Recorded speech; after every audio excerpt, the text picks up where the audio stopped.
So I'm making a fresh momos dough today.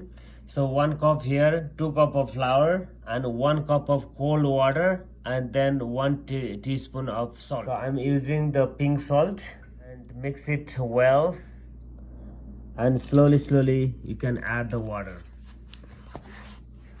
So you need to make a dough.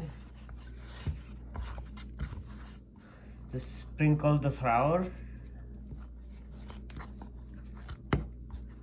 I'm cutting this one in the 4 part.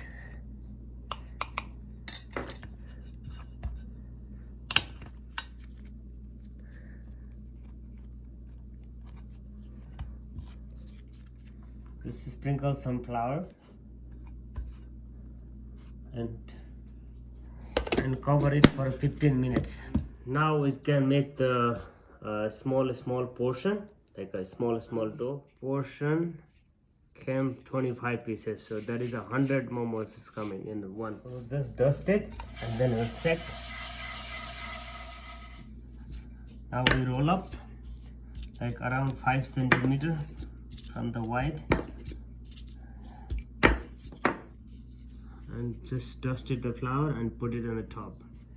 Okay, we can stack like this all, and we need to put the dust between, just like this. So always flip over and take from the bottom. The bottom one is the first make, otherwise it will be sticky. So one important things, like the dough you have to little cold before you roll up.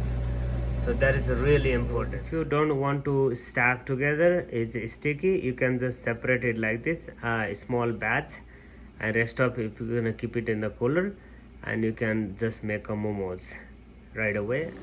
Then we can make it like sea momo very easy.